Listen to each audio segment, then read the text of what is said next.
Mucho gusto, yo soy invitado Francisco Laza, de Exibero de Cancún. Gracias. Hola, Hola, Paco, Francisco. bienvenido otro, yay. Qué gusto. Bueno, pues muy buenos días, muy buenas tardes a todos. Historiando una vez más en abril, y en esta ocasión vamos a hablar de un tema que también para todos los egresados y todas las egresadas de la Ibero pues está en actualidad. Es la Compañía de Jesús o los jesuitas, como se le conocen habitualmente, aunque el término jesuitas al principio era incluso algo peyorativo, ya hablaremos de eso. Pero bueno, vamos a tocar el tema, como siempre intentamos, desde distintas aristas, diferentes puntos de vista, para lo cual están mis compañeros Guillermo Maínez y Lupita Silva, que hablarán de las misiones, pero de las misiones en distintos lugares. Esperamos les guste el historiando del día de hoy. Y bueno, vamos a empezar con Guillermo Maínez, que va a ser este historiando conforme vamos dando la vuelta a esa rueda, quien comienza su exposición. ¿Cómo estás, Guillermo? Hola, hola a todas, a todos, muy buenos días. Pues ya estamos listos, si me dejan compartir pantalla, ahorita les pongo la presentación y arrancamos. Sí. Muchas gracias. Por cierto, este historiando es el del aniversario de los 2 años. Ya tenemos 2 años aquí. Muchas felicidades, Lupita y Guillermo, y gracias a todos los que nos acompañan cada mes. Son padrísimas las clases, de verdad. Yo estoy agradecidísima. 2 años de agradecimiento. Muchas gracias, Eva. Y gracias de verdad, porque bueno, ustedes cada vez que nos piden un tema, pensamos, y lleva para rato el historiando.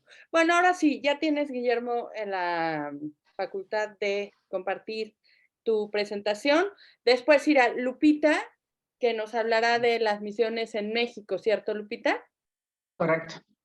Y finalmente hoy cierro yo, para hablarles un poco de dónde viene Ignacio o Iñaki, por qué fue un soldado, qué similitud tiene esto de ser de militar, hijo de familia hidalga, con todo lo que pasó, y cerraremos con algunos datos de la Compañía de Jesús.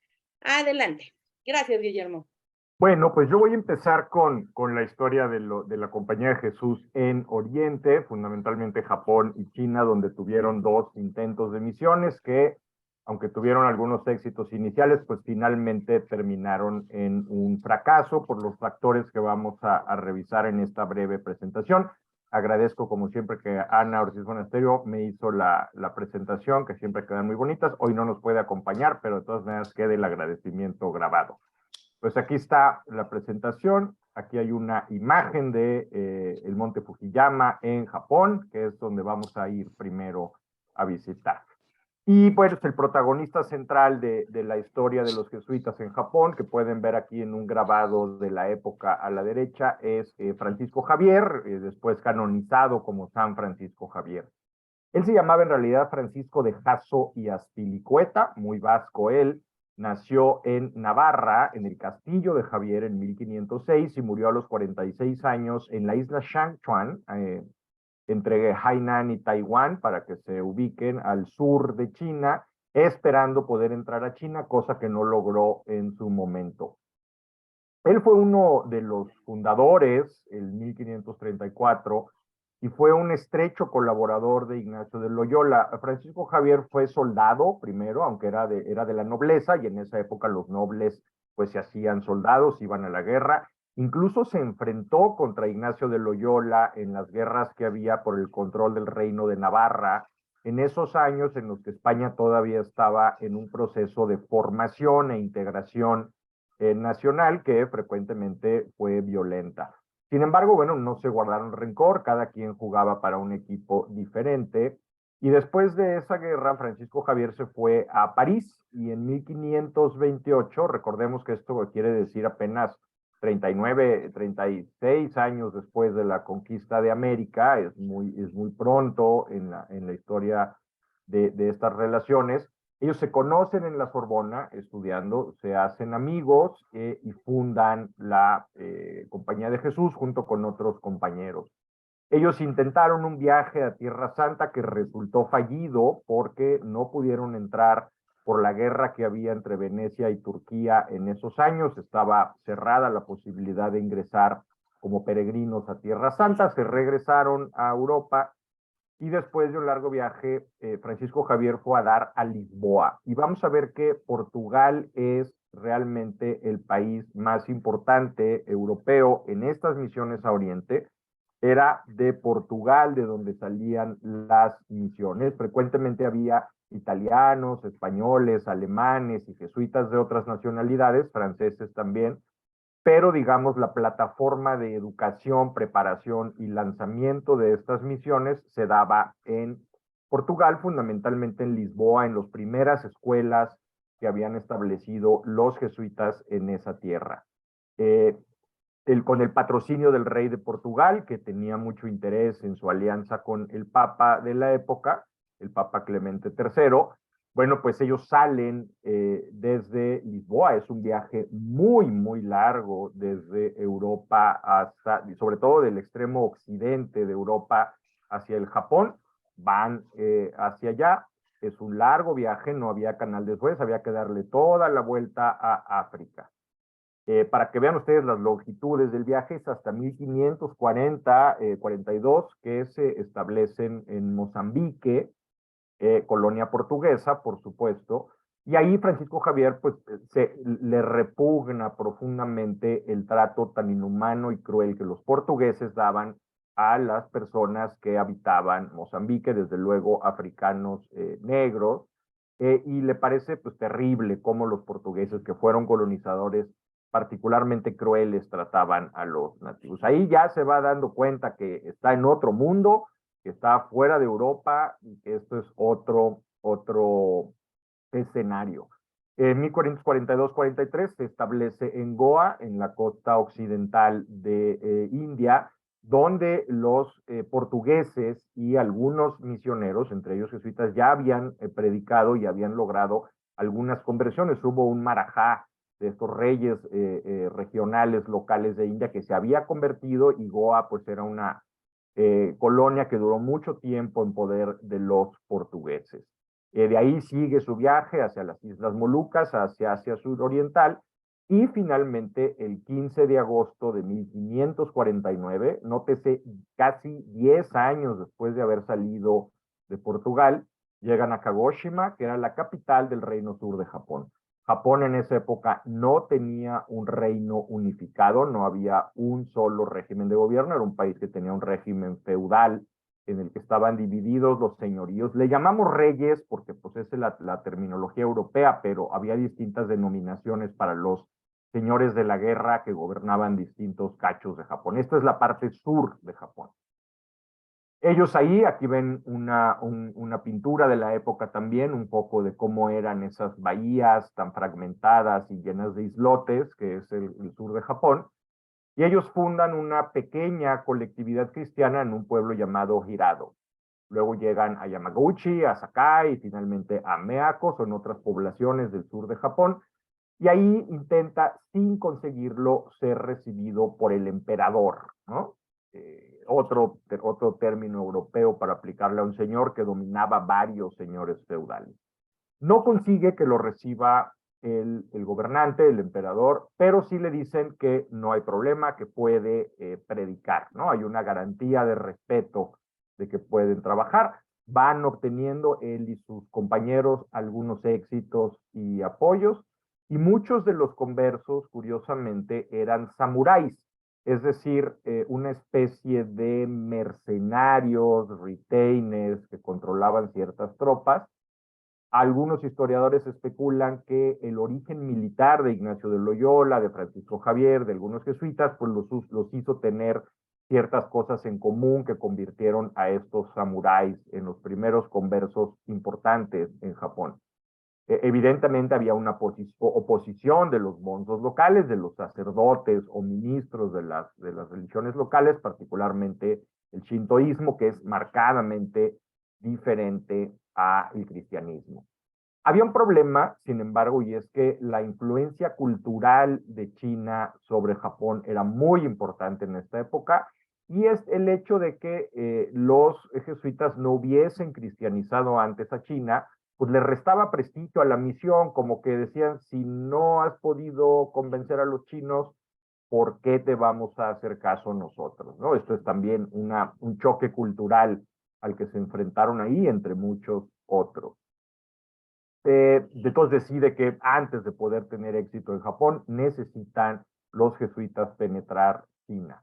Regresa a India, se da cuenta, le avisan que ha sido nombrado el provincial de los jesuitas en la India, en Goa, esto es en 1551, 52, entre 2 y 3 años después de su llegada a Japón. Y de todas maneras decide que como provincial de India le toca ser el responsable de lanzar las misiones a China, y él mismo encabeza el primer intento. Llegan a esta isla de Shangchuan, pero desgraciadamente ahí enferma y muere. ¿Qué pasó después? ¿Cómo es el final de esta historia? El catolicismo en Japón vive un siglo de éxitos, lo que se llama en la historia japonesa el siglo cristiano, entre 1549 y 1640, donde logran tener algunos miles de conversos. Las cifras, desde luego, no son precisas, se habla de 50,000 japoneses convertidos, todo esto concentrado en la zona sur de Japón.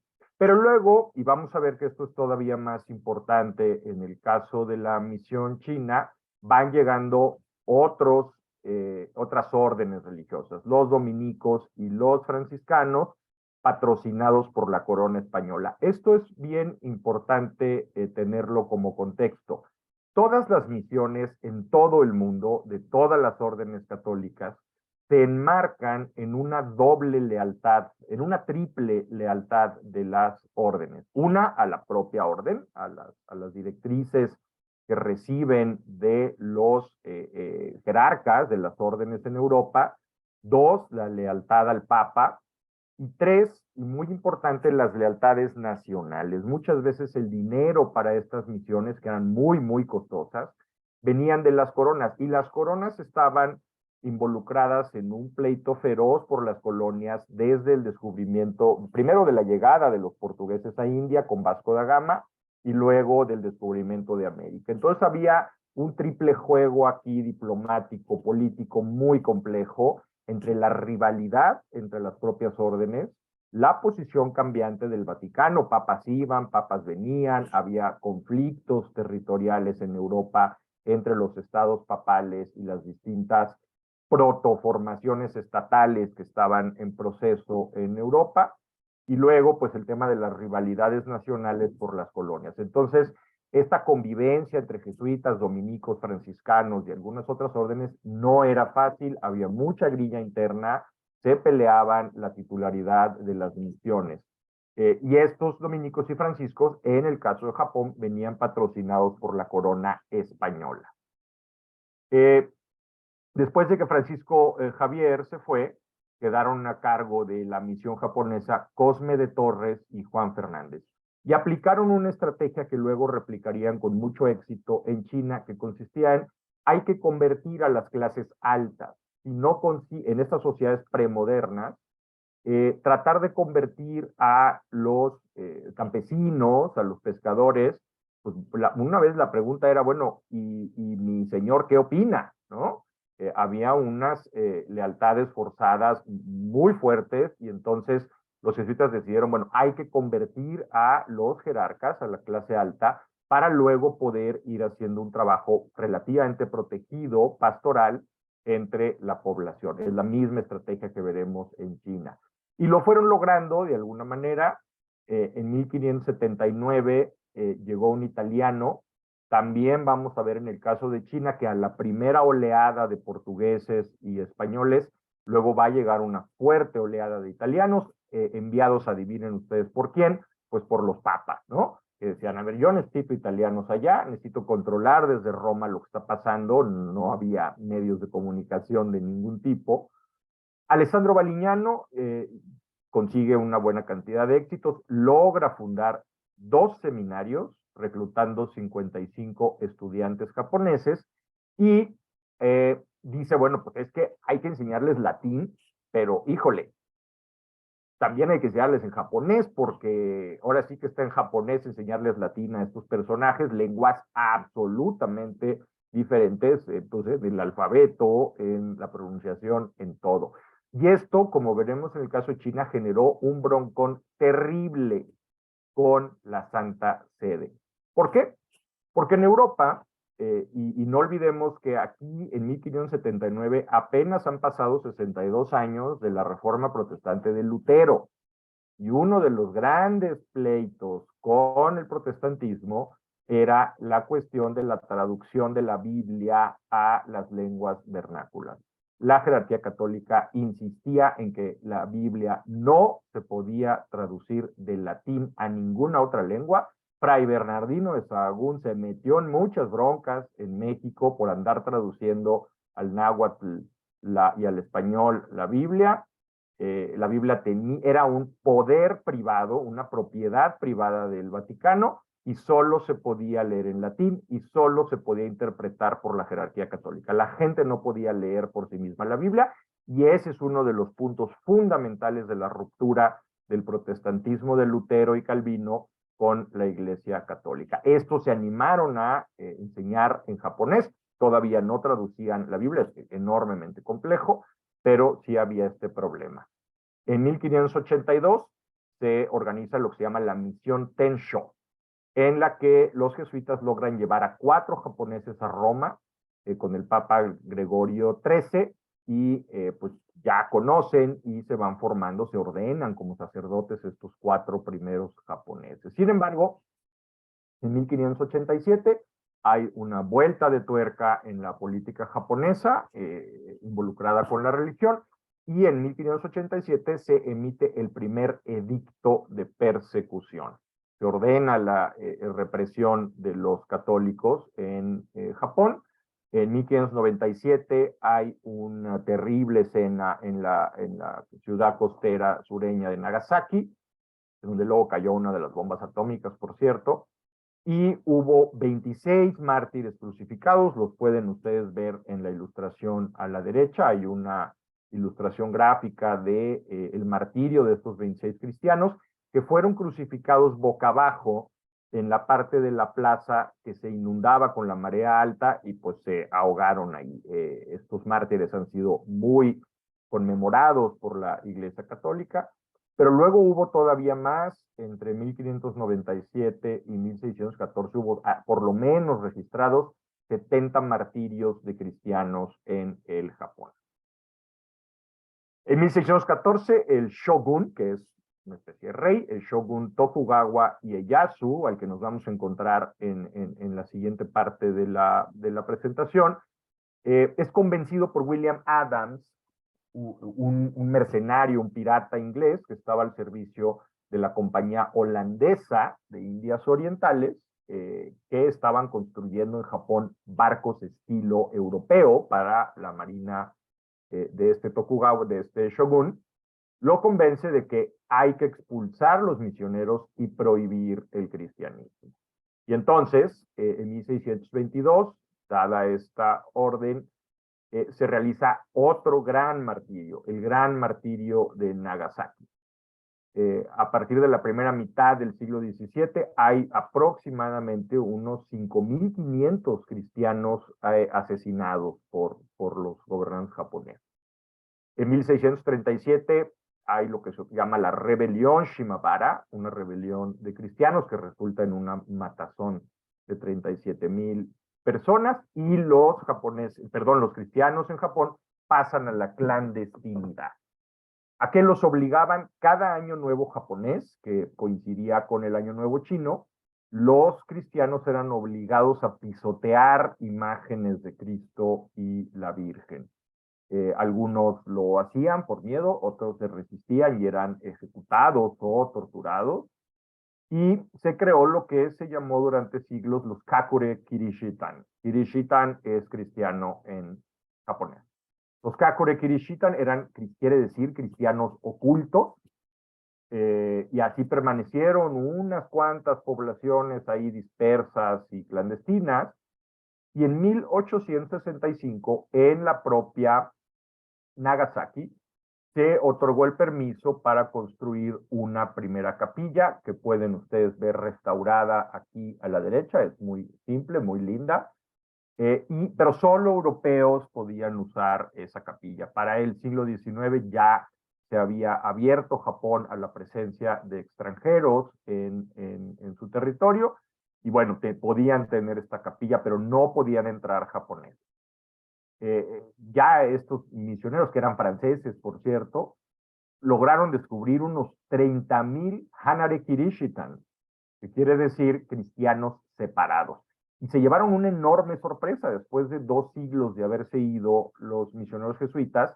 Estos cristianos, en realidad lo que practicaban era una revoltura de budismo, shintoísmo, animismo y catolicismo. No tenían Biblia, no tenían el concepto de la Trinidad, y bueno, pues intentaron convertirlos, pero fue un tanto complicado. Ellos habían creado ya su propia religión, ¿no? Actualmente en el Japón hay alrededor de 500,000 de católicos, más algunos europeos y personas de otras nacionalidades que viven en Japón y practican la religión cristiana. Evidentemente, al día de hoy hay una absoluta tolerancia a la libertad de cultos. Japón no es un país particularmente religioso, tienen sus religiones que son muy distintas a las occidentales. Pero este asunto de la misión japonesa jesuita generó una gran novela que con toda probabilidad algunos de ustedes habrán leído. Y si no, se las recomendamos ampliamente. Se llama Silencio, de Shusaku Endo, que vivió de 1923 al 96. Esta novela es de 1966. Shusaku Endo era un católico, pero era uno de los pocos católicos japoneses, pero era un católico con muchas dudas sobre la validez total de los postulados de la religión. Era un católico en realidad atormentado. Y precisamente el tema de la novela por eso se llama Silencio. Hay una película de Martin Scorsese también sobre este libro. El tema de la novela es el silencio de Dios. ¿Qué es lo que atormenta a el autor y sus personajes? Es el silencio de Dios ante los fieles que son sinceros hasta el martirio y que son vejados y exterminados sin el menor auxilio divino. Y la pregunta que se hace Shusaku Endo es, ¿escucha? ¿En realidad existe? No les voy a spoilear la novela, cuya portada pueden ver aquí a la derecha, pero sí es importante presentarles cuál es el dilema central. Es una novela ficticia basada en hechos históricos, en busca de su maestro Ferreira. Esto es en los 1640, si recordarán, es la década en la que salen los jesuitas de Japón. Sebastián Rodríguez, un joven jesuita, se aventura en Japón, desobedeciendo órdenes de sus superiores en busca de su maestro Ferreira, que sí existió, fue un misionero jesuita portugués. Y luego lo que se encuentra cuando llega es que al parecer este Ferreira ha renegado de la fe por la intensa presión del samurái Hideyoshi, el cual se encuentra a punto de unificar Japón bajo el shogunato Tokugawa, cosa que ocurrió después de, como les decía, un largo tiempo de anarquía feudal.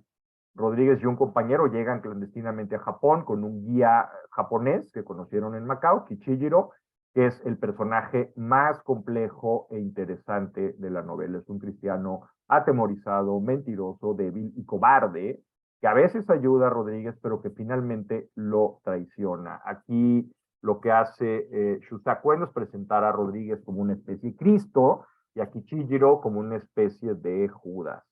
A nuestro personaje lo encarcelan en Nagasaki, le da remordimiento, los japoneses cristianos sufren por su culpa. Y un intérprete, el intérprete que lo atiende en la cárcel, le dice una cosa que lo mueve profundamente. Le dice, llegaste a este país para dar tu vida por ellos, pero en realidad son ellos quienes están dando sus vidas por ti. No mereces el título de padre. Hay un dilema moral desgarrador que es el centro de la novela, Y el padre Ferreira, al que finalmente encuentra, le dice, mira, el cristianismo jamás prenderá en Japón, es demasiado diferente.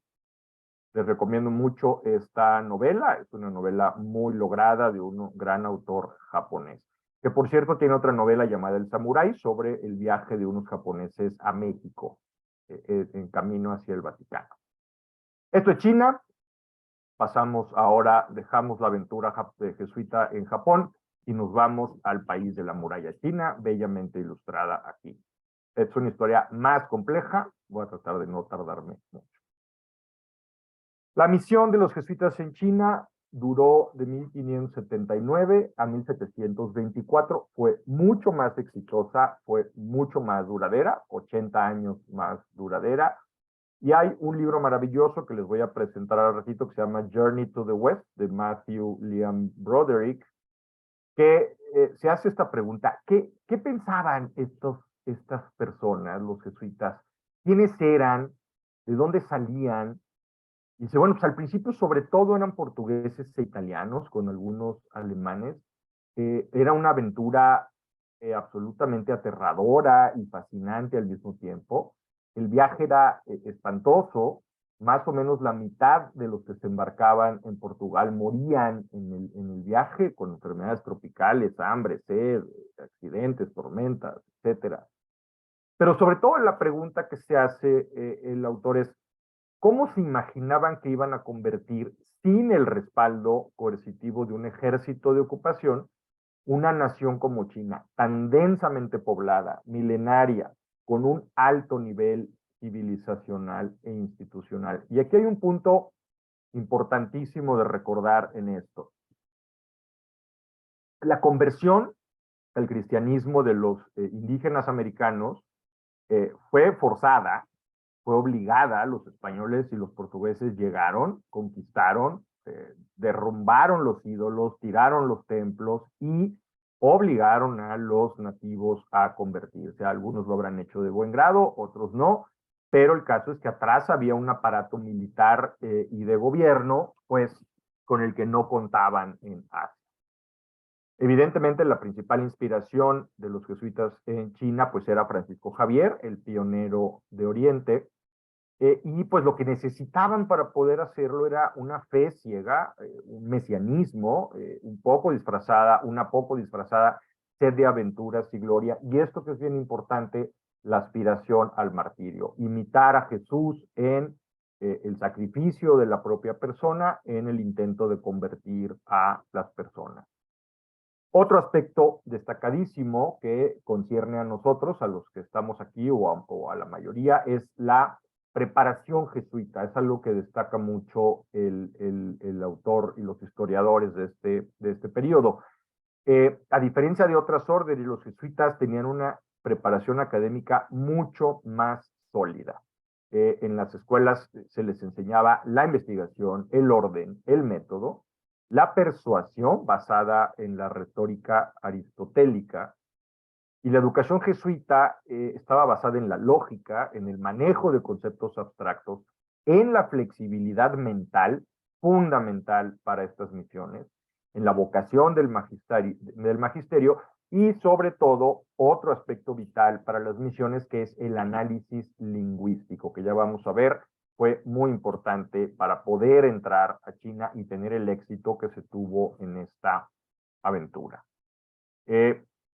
Los líderes, vamos a verlo, tenían enormes capacidades estratégicas, diplomáticas y comunicacionales. Eran gente muy bien preparada, lo cual va a contrastar luego con dominicos y franciscanos.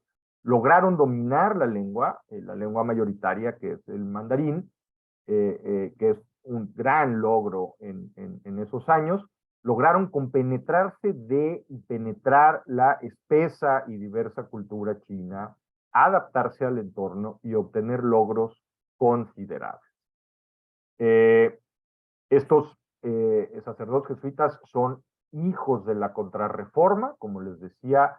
Sin embargo, la Contrarreforma al mismo tiempo era un impulso, el impulso de contrarrestar a los protestantismos en todo el mundo, pero también de la destrucción de las propias misiones, como vamos a ver, por un exceso de conservadurismo y antisincretismo. Les voy a contar una anécdota que ocurrió en varias ocasiones, se repitió. Un problema que se encontraban los primeros misioneros jesuitas en China era que lograban llegar a un pueblito, a una aldea, lograban que alguien convocara a la gente en la plaza, en el lugar de reunión, y les empezaban a predicar la doctrina, y muchos de esos chinos decían, vale, pues me gusta, está muy bien, nos gusta, sí nos convertimos, ¿no? Bueno, perfecto. Entonces, en preparación para el bautizo, les decían, a ver, ¿quién quiere convertirse? Bueno, juntaban a esas personas y les decían, mira, te regalo este crucifijo, te regalo esta imagen de la Virgen para que lo pongas en tu casa. Ah, pues sí, pasen, vengan. Y los chinos llegaban y ponían estas imágenes en sus altares domésticos, junto a imágenes budistas, shinto, de los ancestros y demás. Y entonces los cristianos le decían, bueno, ahora agarra todas las demás y las vamos a ir a quemar aquí al patio. Y decían, no, ¿por qué vas a quemar mis imágenes? No, pues porque si aceptas estas, tienes que quitar todas las demás. No, pues no, estas son mías, esto es el retrato de mi abuelito, esta es la que me trajo mi primo de la peregrinación al templo. Pues no, aquí están muy bien tus imágenes, pero aquí se quedan con las demás. Y pues no, así no jalaba. Hubo un intento de los jesuitas chinos de aceptar de alguna manera esta situación y poder ir entrando poco a poco, conviviendo con las demás fees para tratar de desplazarlas vía la educación, pero las autoridades del Vaticano dijeron no, es todo o nada, no puede haber conversiones parciales. Y eso fue un enorme problema porque los chinos, que vivían en una civilización en la que no había bronca entre ser budista, taoístas, al mismo tiempo, y conservar esta doctrina confuciana de la veneración de los ancestros cuasi deificados, pues no entendían el concepto monoteísta, simplemente no lo tenían en su cultura.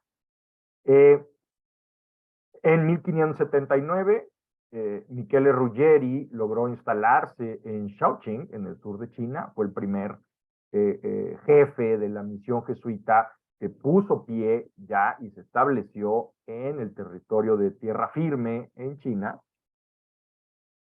Y lo primero que hicieron fue pues, aprender el idioma.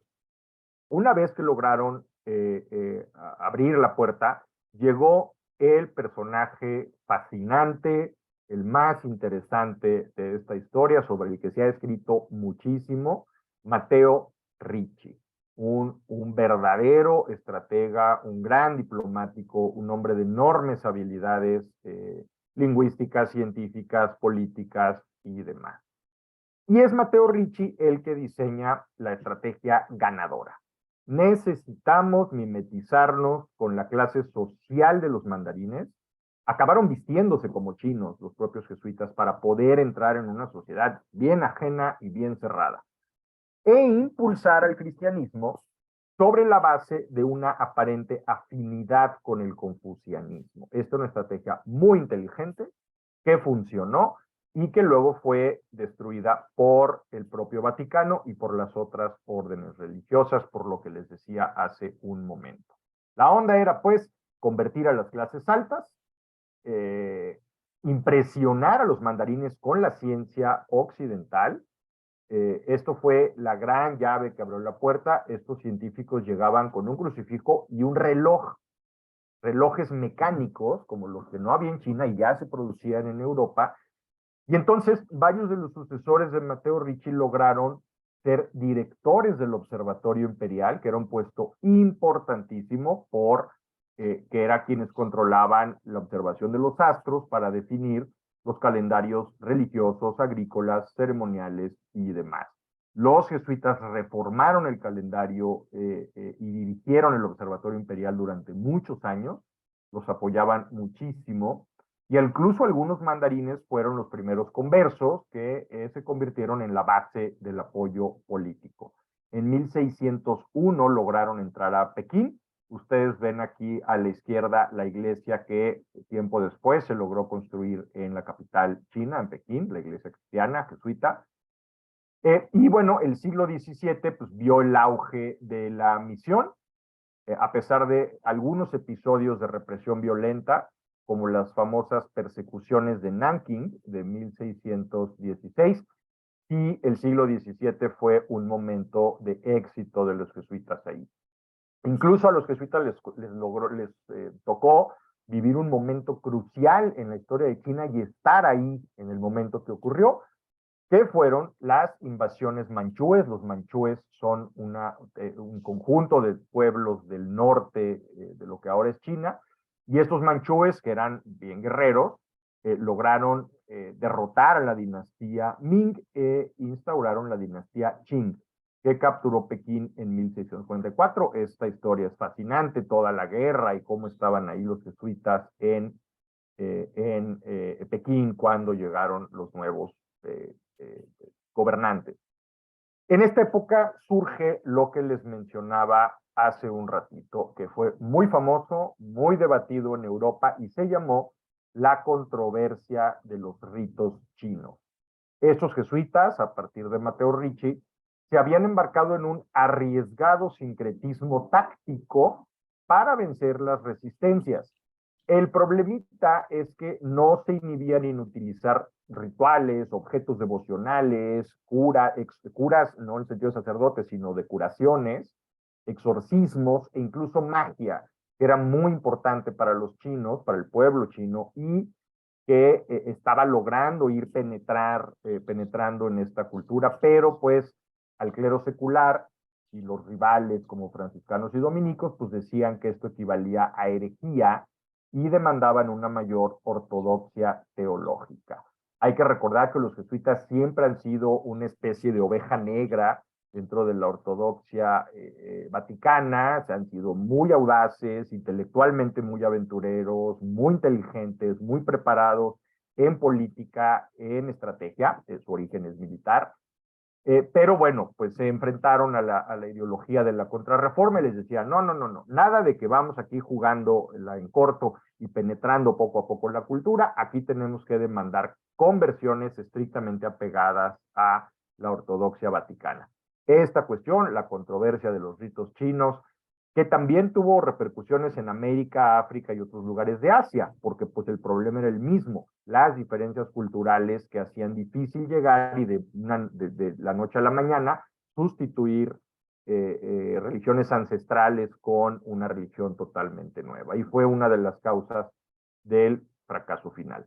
Sin embargo, la aventura de estos jesuitas es impresionante, es maravillosa, porque nunca hubo más de 40 jesuitas y lograron grandes logros en medio de una permanente crisis financiera y en medio de la hostilidad de budistas, taoístas y una buena parte de la clase dirigente. Finalmente, aquí a la izquierda hay una pintura hecha por un jesuita en China. Vean qué hermosura de perspectiva, qué modernidad de acercamiento al hacer la pintura del paisaje desde una ventana con una mujer y un niño ahí en el portal, marcados en la ventana. Finalmente, en 1670 viene la crisis, ocurre lo que se llama el exilio cantonés, se expulsa a los jesuitas del norte de China, se tienen que ir a Huangyu, que se llamaba Cantón, y entonces llegan una serie de jesuitas franceses que estaban más al servicio de Luis XIV que de la orden de los jesuitas. Esos jesuitas franceses fueron muy hostiles a los anteriores, fundamentalmente italianos que estaban ahí, y sin embargo, entre unos y otros lograron la simpatía del emperador Kangxi Manchú, quien en 1692 publicó algo parecido a un edicto de tolerancia que dio un respirito. Hacia 1700 viene el auge de los jesuitas, del catolicismo en realidad en China, ya recuperados del exilio cantonés, y se instaura el modelo organizacional jesuita basado en una estructura piramidal que delegaba tareas en hermandades y catequistas entrenados, lo que funcionó muy bien en China, una sociedad con fuerte tradición de asociaciones voluntarias. Para mala suerte, en 1705 llega un enviado papal soberbio e incompetente que provocó un desastre diplomático precisamente por no haberse preparado, como sí se habían preparado los jesuitas durante muchos años, y este enviado papal pues minó la simpatía del emperador, y finalmente en 1723 subió al trono un enemigo del cristianismo, el emperador Yongzheng, quien los exilió al año siguiente. ¿Cómo acabó la historia? Algunos jesuitas went native, se asimilaron a la cultura china, se quedaron como asesores científicos y artistas, por ejemplo, el autor de esta pintura, asimilados a la cultura china, y unos cuantos en la clandestinidad hasta fines del siglo XVIII, donde se fue diluyendo la presencia cristiana. Hay cristianos, desde luego, en China, pero no es una presencia muy importante. Y pues con esto, con esta imagen tan bella de un sello postal chino, terminamos nuestra presentación. Algunas recomendaciones: este libro es fascinante, lo hizo Liam Matthew Brockie, que está aquí a la izquierda, se llama Journey to the East, la misión jesuita hacia China. Es un libro interesantísimo que les recomiendo a los interesados en Oriente, en el catolicismo, en las misiones, en los jesuitas, en la historia de la geopolítica de esos siglos. Hay también una buena cantidad de novelas, estudios históricos sobre este fascinante personaje que es Matteo Ricci, el artífice de la misión. Hay un libro de Jonathan Spence que se llama The Memory Palace of Matteo Ricci, no sé si hay traducción al español, que es una novela sobre este personaje. Un libro de historia de Michela Fontana que se llama Matteo Ricci, un jesuita en la corte de los Ming. Un chino, un autor chino, Po Chia Xia, escribió Un jesuita en la ciudad prohibida, Matteo Ricci, 52-1610, y una edición que hizo Francis Hanafi de las cartas que envió Matteo Ricci desde China. Si les interesa el tema, estos son los libros más destacados. Y pues aquí creo que dice gracias en japonés y gracias en chino. Dejo de compartir ahora y estoy a su disposición. Muchas gracias, Guillermo. ¿Y cómo se dice? No tengo idea. No, es que te lo pregunto porque igual y sí nos decías. Te faltó nada más 20 minutos para informarte y practicarlo y ya. Exactamente. Muchas gracias por esta Arigato. gran exhibición y exposición. No sé si alguien tenga alguna pregunta, si sabían acerca de estas misiones y si quisieran participar con algo antes de irnos a las misiones que nos va a presentar Lupita. Sí, yo tengo una duda, Memo. ¿Qué tanta presencia hay hoy en día jesuita, digamos, en términos de universidades, escuelas, misiones? Digo, no lo sé si no. No lo sé, Lupita. No es muy fácil. Digo, debe haber algún recuento, algún censo. No me fue sencillo encontrar ni siquiera la estadística más o menos precisa. El problema es que China está llena de extranjeros hoy en día. Hay una cantidad enorme de gente que ha llegado ahí por distintos motivos. Pues no, la verdad es que no tengo idea.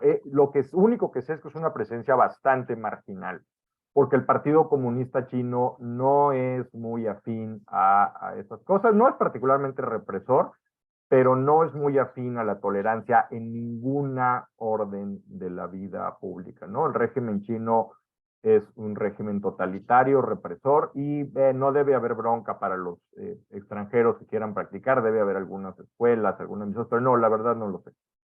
Vale, gracias. Ya les preguntaremos a algún jesuita. Sí, ellos deben saber. Sin duda. Bueno, Lupita, pues es tu turno ahora. Tú nos vas a hablar de unas misiones, pero del otro lado del mundo.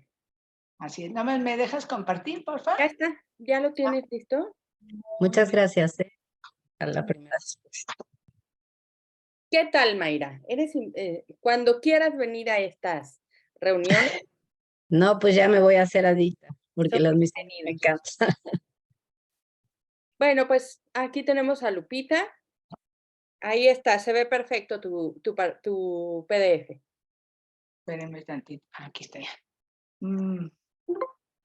Bueno, muchas gracias. Buenos días a todos. Y mi presentación en especial, pues la hago en honor de los padres jesuitas que todos tuvimos conocimiento, que fueron asesinados en la misión Tarahumara. Entonces, pues yo no los conocí, sí conozco la Misión Tarahumara, ya les platicaré más adelante, pero bueno, nosotros, o la mayoría de nosotros que tenemos este espíritu, porque estuvimos por ahí en escuelas jesuitas, pues quisiera honrar a estas dos presencias. ¿Qué habla San Ignacio de Loyola? Dice en su, digamos, cuando habla de mandar a todo el mundo las misiones y a todo el mundo mandar jesuitas, dice, escriban, escriban, escriban. Entonces creo que pues estamos bajo el mandato de San Ignacio de Loyola, ¿no? Entonces dice, finalmente, si otras cosas que aparezcan, se dé aviso como plantas y animales, y no con tal grandeza, ¿no? Es decir, siempre dice, por eso tenemos tanta información de los jesuitas, porque era una consigna, digamos, de la orden. Les platico un poquito lo que sucede en México con los jesuitas, ¿no? Llegan en 1572, realmente es una orden muy tardía, primero llegaron franciscanos, dominicos, agustinos, carmelitas, y hasta 1572, digamos 50 años después de la toma de Tenochtitlán, llegan los jesuitas. Y esto es porque Vasco de Quiroga, franciscano, los pide y los pide y los pide hasta que el rey Felipe II dice que esté bien, que está bien y que pues él los patrocina, ¿no? Sin embargo, todavía no llegan con tanta fuerza, sino hasta el siglo, lo que les comentaba, el siglo XVI. Y llegan a México como siguen estando, con dos vertientes muy importantes. Una es la educación como tal, digamos, la educación en los grandes colegios dirigidas a las élites, no solo élites españolas o de criollos, digamos, pero a las élites indias también, ¿no? Indígenas. Y también, digamos, hay la provincia mexicanas, y yo me imagino que en todo el mundo las provincias tengan estas dos vertientes. Una es hacia la educación y la otra es hacia la misión, ¿no? Que en su momento, pues era el objetivo de las misiones era la difusión de la fe entre los indígenas gentiles, ¿no? En ese momento, siglo XVII, tenían los jesuitas misiones básicamente en el norte, ¿sí? Porque era una región a la que no habían llegado estas órdenes que les digo, estas órdenes previas. Entonces, otra gran aportación de los jesuitas de esa época para la historia de México es la cartografía. Ellos conocían muy, muy bien el territorio, por eso se animaron, ¿sí? Y pues tenemos por ahí muchos planos donde conocemos, ellos empiezan a definir, sobre todo hacia el norte, empiezan a definir que Baja California no es, ya estaba decidido, pero digamos que Baja California no es una isla, sino una península, ¿no? Y entonces encontramos aquí, les decía, el primer plano del Valle de México, y es en el momento en que sale el padre Francisco Quino hacia todo lo que es California, ¿no? Lo que les comentaba que tenían dos vertientes importantes, ¿no? Cuando, esto es 1572, los jesuitas se quedan aquí en México hasta 1767, cuando es la expulsión de los jesuitas. Sin embargo, como era era una congregación, una orden muy unida a través, algo muy, muy importante que los unió fueron dos cosas. Una, la palabra escrita, digamos, constantemente estaban enterados de lo que estaba sucediendo en las otras partes porque había la ley, y por otro lado, el rito o el culto a la Virgen de Guadalupe. La Virgen de Guadalupe es una advocación de la Virgen muy apoyada por los jesuitas. Esto hace que haya una identidad de los jesuitas mexicanos que, aunque están en el exilio, la mayor parte en Bolonia, es muy fácil que regresen, no solo porque ellos quieren hacerlo, porque además la congregación, la orden de los jesuitas, se abre desde su llegada a tener pues sacerdotes jesuitas mexicanos. Digamos, el porcentaje de mexicanos andaba en el 60%, eran de origen español o de origen indígena. Entonces era una presencia muy importante, la identidad mexicana la tenían muy dentro, y eso hace que tanto la población los pida como que ellos quieran regresar. Ellos regresan en 1816. cuando sucede la salida de los jesuitas en 1767, había 678 jesuitas, muchos más de los que tenemos actualmente. José María Morelos, exalumno jesuita en la escuela de Valladolid, ahorita me recuerdo, porque además mi familia les decía siempre que es moreliana, él dice que se necesitan a los jesuitas, y aquí lo dicen, ¿no?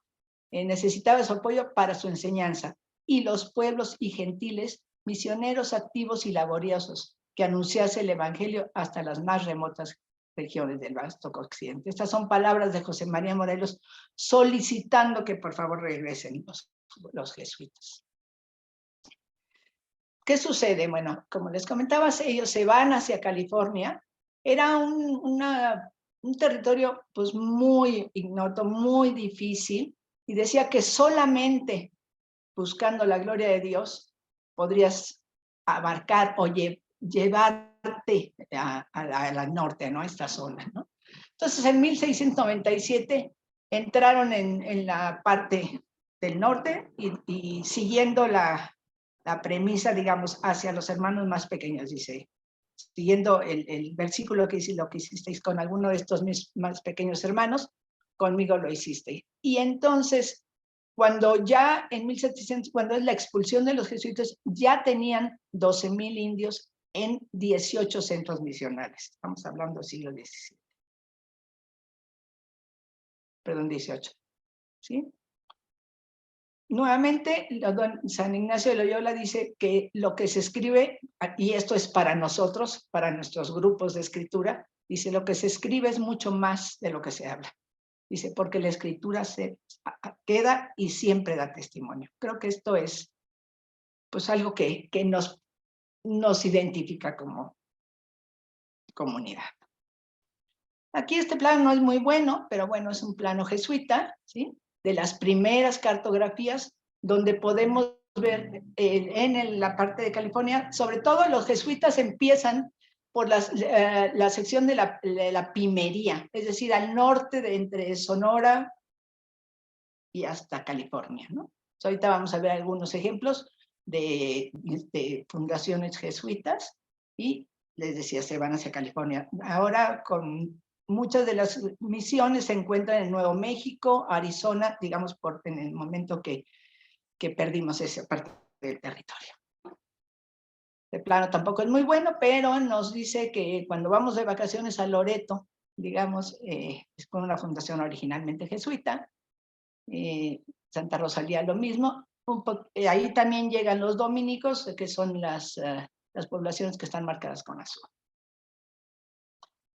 Bueno, esta es San Javier del Bac, ya está en Arizona, pues los americanos, los norteamericanos, país rico, pueden mantener en este estado a las misiones, ¿no? Es muy bonito visitarlas. Yo he tenido oportunidad de visitar misiones cerca de Isla del Padre, por ejemplo, y bueno, aunque sean pequeñas, están impecables, el patrimonio siempre lo han defendido. Como tienen tan poquito, pues lo defienden más, y además son ricos. Esta es Caborca, muy cerca de, bueno, en Hermosillo, cerca de Hermosillo, en la zona de Sonora. Este está bien conservado, se puede visitar. Y pues quisiera hablar de las misiones jesuitas hoy. Y las misiones jesuitas que yo conozco, ¿no? Son misiones jesuitas que apoyan a las comunidades indígenas. No estamos hablando de estos grandes templos dirigidos a la población, digamos, rica o poblaciones más beneficiadas. Y entonces, hoy en día las misiones jesuitas buscan o trabajan por la justicia, ¿no? Aquí hay algo que comentaba Memo en el Oriente, es digamos, un pensamiento jesuita. Dice, ellos aceptan lo que encuentran, ¿no? Sí quieren evangelizar, quieren convertir, pero promueven otros modos de vida. Y ahorita les voy a platicar o les voy a mostrar la inauguración de una planta de café que tuve la oportunidad de estar presente en Chiapas, donde se bendijo la planta, se bendijo en un rito católico, pero también en un rito original. Entonces ellos quieren, bueno, lo que buscan es vías de traducción de la vida antigua, ¿sí? Pero que evitar la globalización, y digamos, es conservar sus raíces, sus rituales y sus pensamientos. Hoy en día los jesuitas tienen misiones en 3 zonas importantes, una la de Chiapas, que vamos a entrar un poquito más adelante, porque la conozco, otra en Veracruz, que aquí comentan que hay 2 nodos, no lo conozco, una es una radio regional, digamos, y una parroquia de San Miguel Arcángel, donde también trabajan con las poblaciones originales y respetando sus maneras de pensar, ¿no? Y la Tarahumara, que también la vamos a ver, y pues que ha representado una fuerza de resistencia muy importante para el narcotráfico. Les quiero platicar básicamente de estas 2 misiones. Esto es Bachajón, ¿sí? En el municipio de Chilón. Esto está entre Tuxtla Gutiérrez y Palenque, ¿sí? Para llegar allá, pues yo tomé un avión, después en Tuxtla Gutiérrez un camión, después 3 taxis porque estaba cerrado el camino, y después los jesuitas bajaron a recogerme. Digamos, yo hice 6 horas en avión. No, pues siempre ha sido para mí muy admirable la labor de los jesuitas y de los misioneros en general. Pero pues si hoy en día hice 6 horas para llegar, pues no me puedo imaginar qué hicieron, lo sorprendente de los jesuitas en esta zona.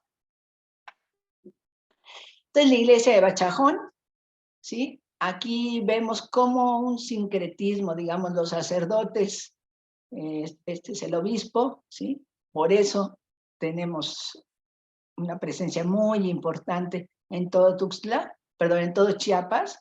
Por eso hay una resistencia como la de los zapatistas, que también es política y manipulada, y digamos, esa es toda otra cuestión que no viene al caso analizar. Pero bueno, lo que sí es evidente es, y aquí lo podemos notar, cómo los sacerdotes jesuitas, ¿sí?, que reconocen como única autoridad al Papa, y como decía Guillermo también, siempre han sido un poco escindidos, ¿no?, del clero secular. Recuerden que tenemos 2 tipos de clero, el clero secular y el clero regular. Regular es porque viene de reglas. Entonces los franciscanos, los dominicos, los agustinos, los jesuitas, los carmelitos, es todo el clero regular de reglas, y el clero secular es el de los obispos, los arzobispos y las parroquias, ¿no? Entonces siempre ha habido una cierta rivalidad entre los 2 cleros. Se han heredado parroquias y diócesis unos a otros dependiendo como el mundo ha ido girando, pero bueno, en este caso en Chiapas, digamos, la presencia de los jesuitas es muy, muy importante. Aquí se llama Huaquitepec. Ahí tuve oportunidad, fui a visitar un sobrino mío, estaba de voluntario en la misión de Bachajón, y me invitaron a una ceremonia muy, muy bonita, que bueno, estas fotos yo las tomé. Esta es una iglesia, y ahora sí toco mi tema. Digamos, este es el tipo de construcciones que nos encontramos. Son prácticamente siglo XVII, pero bueno, los materiales son los que ven, ¿sí? Se han mantenido, hay algunas del 18, pero este es 17. Y bueno, características muy, muy especiales. Son templos muy altos, ¿sí? No tienen campanarios en general, más bien tiene este tipo de campanario que nosotros le llamamos espadañas, muros muy anchos, muros de adobe, cubiertas de madera y teja, ¿no? Recordemos que en Chiapas, sobre todo los altos de Chiapas, son poblaciones con clima muy severo en términos de frío y muy húmedas. Vemos que aquí su problema, porque lo platicaba yo con el padre Pepe Avilés, que su problema no es la falta de alimento, la vegetación es muy exuberante, entonces no tienen ese problema como lo tienen en el norte, en la Sierra Tarahumara. Aquí su problema es la vulnerabilidad. aquí se enferma una persona y como les comentaba, para llegar a un centro de salud importante son muchas horas.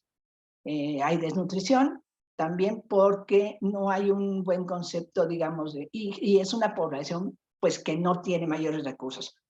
La Tarahumara es mucho más fuerte, ¿no? Pero bueno, los jesuitas pues han cambiado, los jesuitas que yo conocí ahí, el Tatik Nacho, el Tatik es nuestro padre, pues ellos son ya de espíritu, son celtales, uno está con ellos, pero pues no te hablan en español. Si entendiste algo celtal, que es imposible entenderlo, pues está muy bien, pero ellos se dedican a su grey, se dedican a su pueblo, y pues como decía, le preguntaban al padre Pato, que está en la misión Tarahumara, que si no le daba miedo que lo fueran a matar, y decía, pues claro que no, porque yo ya mi vida la entregué hace muchos años, entonces pues mi vida ya no es mía, ¿no?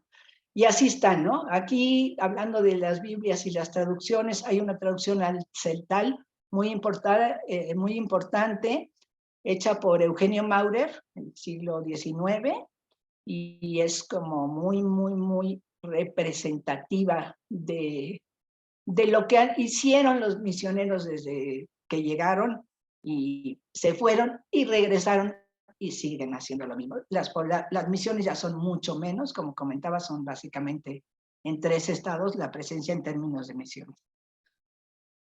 Bueno, en cuanto a la construcción, básicamente los templos son como este, con mucha madera, tienen muchos bosques, entonces se puede contar con mucha madera en los pisos, en las cubiertas, y bueno, pues tenemos pintura mural y siempre respetando su idiosincrasia.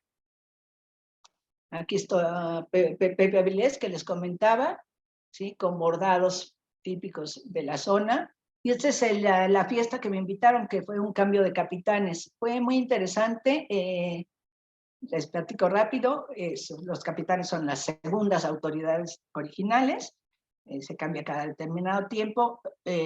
Tuvimos unas reuniones en casas. Llegamos a 4 casas. Todos siempre en términos de 4 por los puntos cardinales. Las mujeres nos pusieron en un rinconcito, que era la doctora y a mí, que me invitaron los jesuitas. Sin embargo, al final de la ceremonia, a la que entronizan o a la que corona es a una mujer, la esposa del principal. ¿Sí? Aquí un poquito hablando de los materiales, que ya se los comenté, cubiertas de madera, de par y nudillo le llamamos a este tipo de construcciones, muros de adobe. Aquí lo único, pues con lo que pueden repellar o aplanar son aquí lo hacen nada más con los contrafuertes para darle mayor solidez. En principio todos los muros deberían de estar repellados, pero bueno, eso representa una carga económica que de momento no es posible. Esta es la iglesia de Bachajón y las tejas, ¿no? Y la espadaña. ¿Para qué? En el mismo término, digamos, con las mismas características, un poco más lujoso, es la parroquia, la iglesia más importante de San Cristóbal de las Casas. ¿Sí? Esta nuevamente, esta es la iglesia de Chilón, ¿sí? Aquí sí hay un campanario que es posterior, pero bueno, pues no mantienen aquí la cubierta, digamos, sí la tienen, no de madera. Bueno, aquí ya tienen lámina metálica, encima de la lámina metálica viene teja de barro, y aquí estaban restaurando toda la cubierta de la iglesia de Chilón. Y esta es la ceremonia que les comenté, se consiguió, aquí podemos ver, perdón, del lado izquierdo están bendiciendo a esta señora, que es una de las principales, está bendiciendo la planta, fue la inauguración de la planta, con un rito católico en un inicio y posteriormente en el rito celtal. Y aquí del lado derecho podemos ver justamente cómo hay un sincretismo, no solo de ideas y de misticismos, sino de personalidades, ¿no? Aquí está el grupo de voluntarios, estudiantes originales de escuelas jesuitas, y los principales, que son quienes presiden el evento. Y pues en segundo lugar, que algo que también tuve oportunidad de vivir fue la misión en la Tarahumara. Si yo llegué impresionada por la escasez de recursos o ¿sí? La desventura, ¿no? de Chiapas, digamos, de las misiones jesuitas en Chiapas o del pueblo chiapaneco, pues en la Tarahumara es mucho más pesado, porque no tienen la vastedad de recursos naturales y lo poco que tienen lo han ido perdiendo, porque las tierras les han sido arrebatadas para poner plantíos de amapola y todo esto. Entonces, la lucha de los jesuitas aquí en la Tarahumara no es solo evangelizar, como también dejó de serlo hace mucho tiempo en las otras misiones, pero aquí es luchar directamente con el narco. Evitar, en la medida de lo posible, que los jóvenes se vayan con algo tan atractivo como lo que les ofrecen. Su misión aquí, o digamos su manera de hacerlo, es teniendo centros culturales para mantener a los jóvenes. Hay donaciones no de jesuitas, pero sí de personas interesadas. Se puso, por ejemplo, un lugar donde se produce madera, digamos, sigue habiendo bosques. Entonces, se pone para contratar a los jóvenes, ¿no? Que los jóvenes no caigan en la tentación. Yo hice contacto con Enrique Mireles, que hoy está al frente de los jesuitas, de las misiones jesuitas en México, y me dijo, vente, pero vente en tales fechas porque va a haber un Yumari. Un Yumari es una fiesta importante, original, y pues aquí está el Yumari. Les voy a platicar un poquito del Yumari y las condiciones o la diferencia que hay con los templos en el norte, debido básicamente a la diferencia de abastecimiento de productos o de materias primas. Hay iglesias, digamos, templos pequeños como este de Huachoche y el Cusarane, que visitamos. Aquí ha sido restaurado, por eso lo vemos en este estado, y junto a él hay un museo Loyola de arte sacro que pues no pudimos visitar porque no hay muchas personas que puedan trabajar o que se les pueda pagar. Entonces en ese momento estaba cerrado, sí, pero tiene curiosamente patrimonio muy importante. Aquí les comento, son 12 lienzos de Miguel Correa, y tienen esculturas muy, muy importantes, ¿no? Después les platico de los pueblos donde estuve. Esto nada más los visitamos. Sí, este pueblo, este lugar ya está restaurado.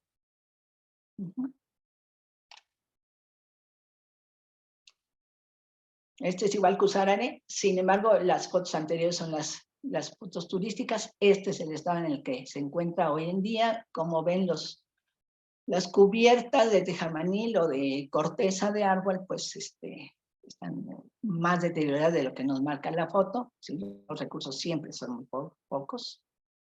Sin embargo, el interior está muy lindo.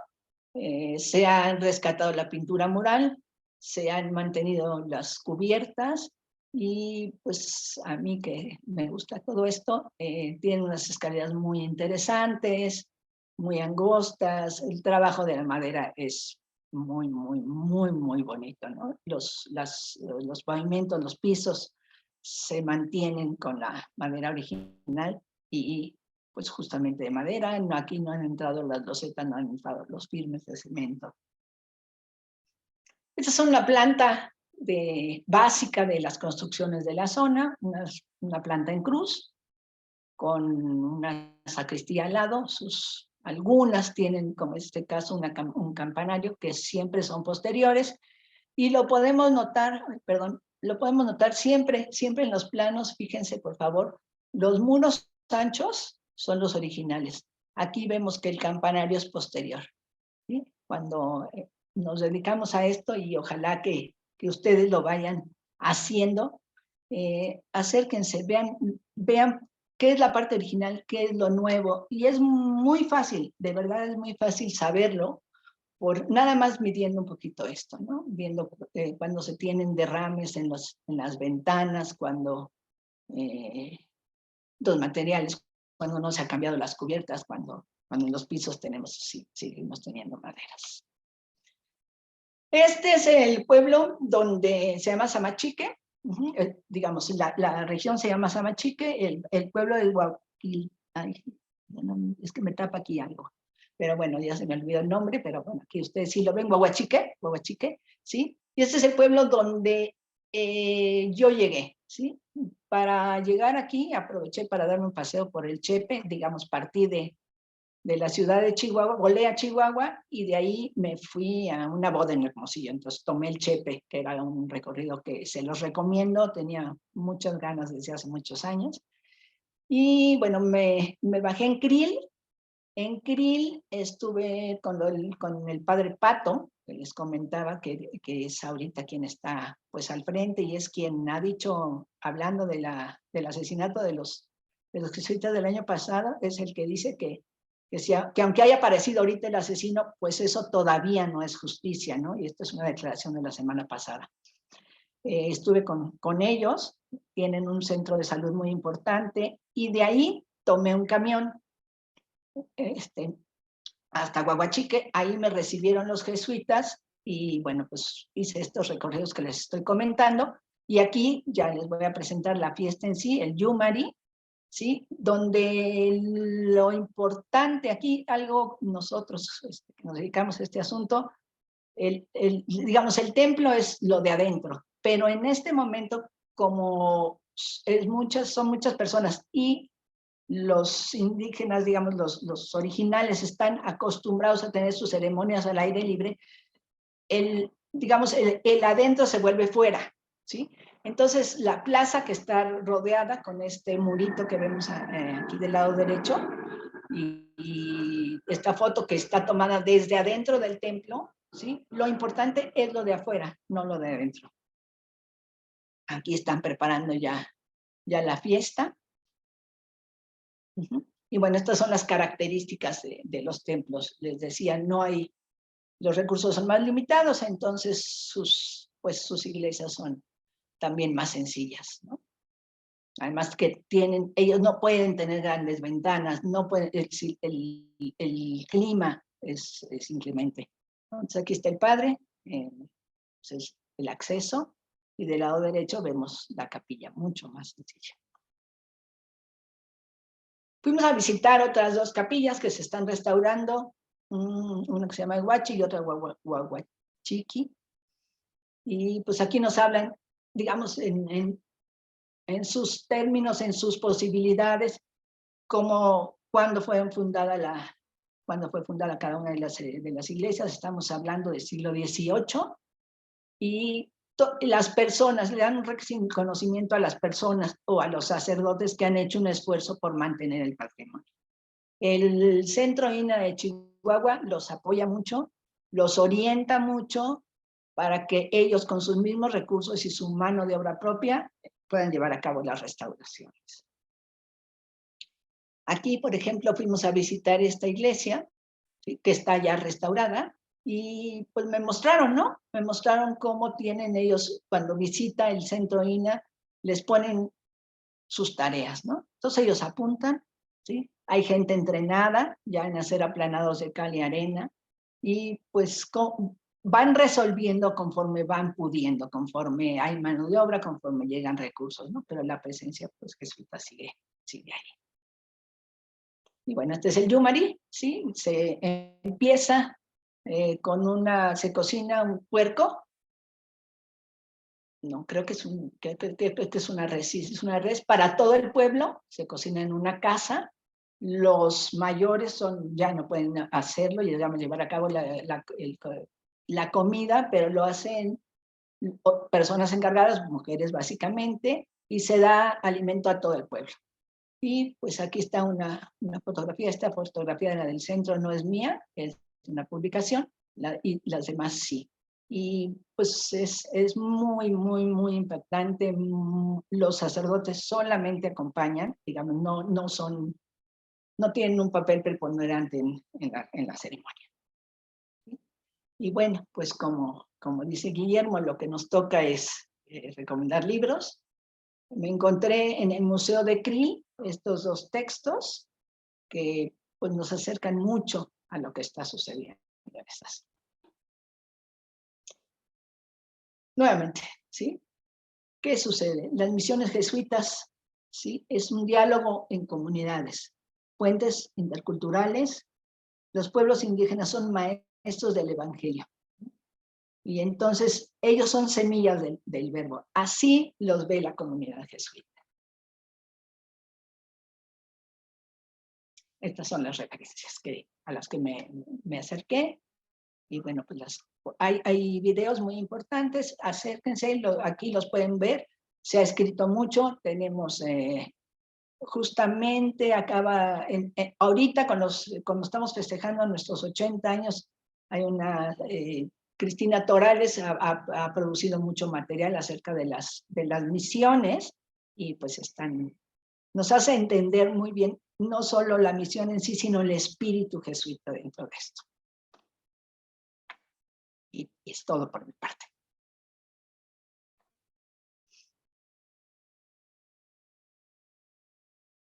Muchas gracias, Lupita. A ver si puedes bajar tu presentación para verte a ti. Estaba leyendo los comentarios mientras participabas y algunos de ustedes nos comentaban que han ido. Maite Larrañaga estuvo en alguna de estas misiones que comentaste. También Tavi por ahí tiene unas fotos que luego nos va a compartir. Así es que para muchos de ustedes también fue un recuerdo o algún tipo también de reconocimiento en estos lugares. Muchas gracias, Lupita. Tienes mucha experiencia entonces, por lo que vemos en las misiones. Preciosas, preciosas. ¿Hace cuánto tiempo estuviste? Recuérdanoslo, por favor. Yo creo que hace ¿me oyen? Sí. Hace como 5 años, yo creo, más o menos. Sí. Y ya se sentía la presencia fuerte del narcotráfico, ¿no? Por eso te lo preguntaba, para saber cómo estaría, o sea, cuál sería ese contacto y lo que se siente con la situación que tenemos ahora y con todo lo que ya estaba sucediendo hace 5 años. Evidentemente ya, por supuesto, lo que lo sentías y que permeaba por ahí todo eso, ¿no? Pues sí, hay cosas que quisiera contar, pero creo que no debo. Claro. Pero no tanto por mí, digo, los sacerdotes jesuitas están en un riesgo permanente Sí. y hay que pedir mucho por ellos. Así es, sí, en México y bueno, en Asia también es impresionante todo por lo que pasa, ¿no? Pero bueno, pues, espero les haya gustado mucho. Tenemos comentarios por ahí los que pusieron en el chat algo que quieran añadir, ¿qué les pareció? ¿Sabían de estas misiones? ¿Alguno de ustedes ha ido? ¿Les gustaría? Yo nunca he estado y es algo que me encantaría hacer. ¿Qué se necesita, Lupita, para ir? Pues yo nada más llamé por teléfono y me dijeron, sí, ven, ¿no? Digamos que no es algo, más bien se necesita decidirse. Sí, es lejos, es difícil, digamos, ¿no? Y bueno, pues sí tienes que tener un poquito el espíritu de que no vas de vacaciones, ¿no? Por supuesto, claro que sí. Sí. Bueno, pues muchísimas gracias, Lupita. Además, este historiando está especialmente dedicado a ti, porque tú tenías mucho interés y creo, Guillermo, que con mucho tino, porque ahora, precisamente esta semana y la anterior, fueron los festejos magnos del 80 aniversario de la Ibero, así es que si podemos colaborar con otra cosa más para que esto todavía tenga resonancia, ¿no? Más resonancia de la que está teniendo. Ay, a ver, ¿qué te dice? Alguien te pregunta, ¿sabes qué lugares de misión tienen en la Ciudad de México aparte de la Ibero? Bueno, aquí hay en la misión, hay una misión en la Ciudad de México, yo la consideraría misión, no sé, ortodoxamente, no sé, así rigurosamente si se considera como tal, pero en Santa Fe, en el pueblo de Santa Fe, hay una presencia importante, trabajando con niños, estudiantes, hay voluntarios, pues, hay una fuerte ayuda al pueblo de Santa Fe que está pegadito al Ibero, ¿no? Está pegadito, exactamente. Entonces yo diría que esa, no sé si hay alguna otra en la Ciudad de México, no lo sé. Mayra, ¿cómo estás? Mayra, creo que Mi hija participó en Michoacán, Angawa. Es una misión también jesuita, ella también es egresada de la Iberoamérica, del Ibero, y participó en la primera universidad, no me acuerdo qué carrera estaban poniendo, ella estudió educación, con lengua mije, Mira, hace pues ya, ¿qué será? Yo creo que 10 años, o un mira, poco menos. también por allá, sí, y en Michoacán. En fin, Ujú. bueno, muchas gracias, Mayra. Tavi, Lupita, perdona más, Tavi, qué maravilla que seas sobrina de Eugenio Maurer. Yo soy súper fan. Qué privilegio, ¿verdad? Sí, sí, Y además amiga, porque no solo, para mí era Eugenio, maravilloso. En paz descanse, pero gracias, me encantó volver a Bachajón de tu mano y a la Tarahumara, que pues yo soy de ese lado del país, ¿no? Gracias. Sí, hay que ir a conocer. Gracias, Lupita. Preciosa tu presentación. Gracias. bueno, pues gracias, Lupita. Y ahora me toca a mí cerrar. Como siempre, yo me voy como a 2000 revoluciones por minuto, porque yo les voy a contar sobre los orígenes de la Compañía de Jesús. No sé si ustedes tengan alguna idea, hayan estudiado acerca de ello. Yo estoy bastante cerca porque Íñigo, el nombre vasco de Ignacio, nació pues que serán unos 400 kilómetros de Madrid, en Pamplona, y les voy a hablar un poco de su familia, les voy a hablar del por qué la Compañía de Jesús también se le denomina el Ejército de Jesús, porque Íñigo tenía mucho que ver con esto.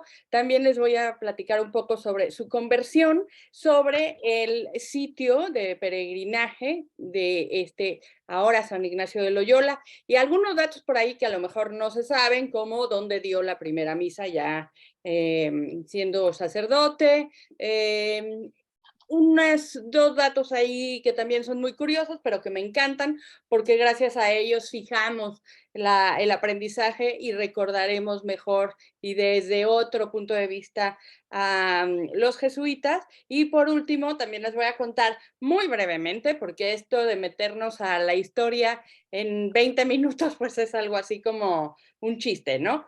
Pero bueno, les voy a contar un poco de dónde viene su familia, por qué era una familia de hidalgos. Los hidalgos son familias que sirven al rey, es decir, que están al servicio de la monarquía, de este caso del rey.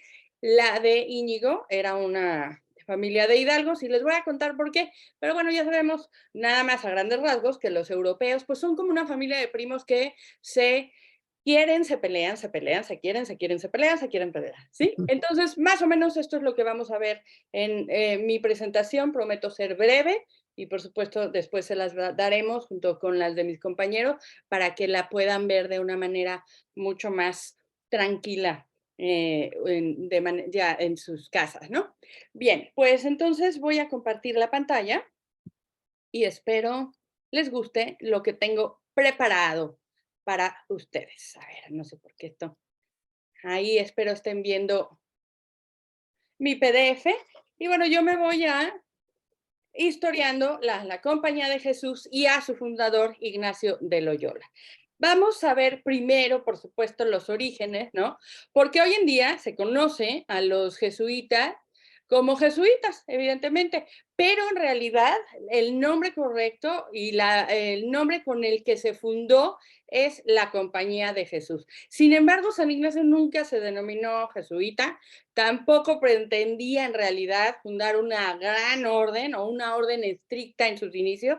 Ahora veremos, eran 6 compañeros, ya por ahí lo adelantó Guillermo, y nada más. Así es que, ¿por qué era o cómo se reconocería San Ignacio o en aquel entonces Ignacio o Íñigo? Pues como un caballero de Cristo en la tierra. ¿Por qué? Porque tenía un pasado militar.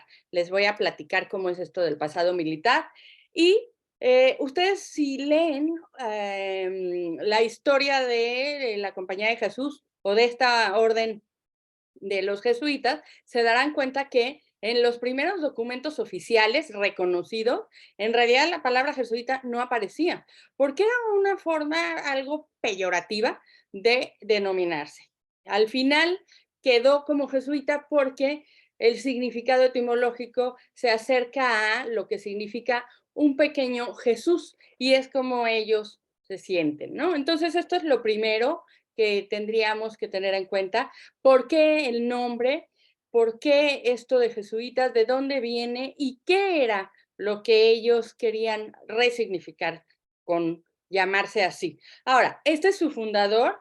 Su nombre real es Íñigo, muy vasco, López de Recalde, que nació en un pequeño pero muy bonito lugar llamado Loyola, en Guipúzcoa, en territorio vasco, y murió en Roma. Él es el fundador, y van a ver en esta pequeña exposición mía que tiene mucho su fundación de esta educación como soldado, ¿sí? ¿Qué pasa o por qué de pronto, si él era un soldado de familia de Hidalgo, de pronto decide convertirse, dejar las armas y convertirse, es decir, fundar más bien una orden religiosa? Bueno, que en 1521, en una batalla, cae herido en una pierna y entonces tiene que reposar durante todo un año. Él peleó contra los franceses, ahora les voy a decir esto de los primos que se enojan ni se contentan, y ahora verán cómo durante todo ese año él tuvo tiempo para encontrar en la religión esta nueva, digamos, esta nueva luz, ese nuevo camino de vida, pero no era un jovencito como se estilaba entonces. Él entró a estudiar como formación para sacerdote cuando tenía más de 30 años. Él tuvo una vida antes que nada tuvo que ver con la religión. Entonces, bueno, ¿qué pasa? Aquí tenemos la basílica o del santuario de Loyola o Loyola en vasco, que está construida en los alrededores de su casa natal. Esto lo vamos a ver un poco más a fondo más adelante. Ahora, ¿cómo es esto de la familia? Bueno, a ver, vamos a tener primero algo importante que anotar. Existía, por supuesto, en España, además del Reino de Castilla y León, que todo el mundo, o del Reino de Castilla primero y después de Castilla y León, y después de León, muchos otros más, entre ellos el Reino de Navarra, y lo veremos porque a él pertenecían los Loyola.